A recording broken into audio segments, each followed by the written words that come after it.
Welcome to Kanishka kitchen. இன்னைக்கு நம்ம கொங்கு நாட்டு பருப்பு சாதம் எப்படி செய்கிறதுன்னு பார்ப்போம். இது ஒரு 100 கிராம் அரிசி, 50 கிராம் துவரம்பருப்பு எடுத்திருக்கேன். இதுக்காக ஒரு 10 சின்ன வெங்காயம், ஒரு சின்ன தக்காளி, 10 பூண்டு பல்லு, கொஞ்சம் மல்லித்தலை. இது தாளிக்கிறதுக்கான பொருள் ஒரு கால் டீஸ்பூன் எடுத்து வச்சுருக்கேன்.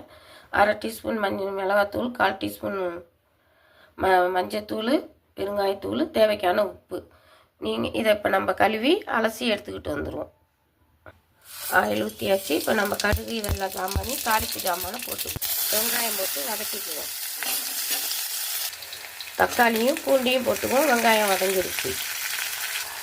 இப்போ இதெல்லாம் போட்டுக்குவோம். மிளகாவும் மஞ்சத்தூள் உப்பையும். இப்போ அதோட நம்ம அளந்து வச்ச அரிசியும் ஊற வச்ச அரிசியும் இதோட கலந்துக்குவோம். எனக்கு உப்பு காரம்லாம் சரியாக இருக்குது. நீங்கள் அதுக்கு தகுந்த மாதிரி போட்டுக்குங்க. இது 2 பேருக்கான சாப்பாடு தான். ஒரு 3 விசில் விட்டு இறக்கிக்குவோம்.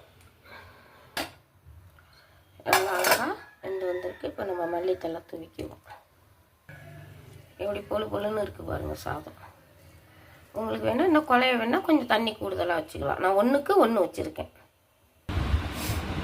இதேமாரி நீங்களும் செஞ்சு சாப்பிடுங்க. நான் இன்றைக்கி சைடிஷ் ஊறுக்காவும் அதோட அப்பளமும் வச்சுருக்கேன். நீங்கள் எந்த வறுவல் வேணாலும் இதோட வச்சு சாப்பிட்லாம்.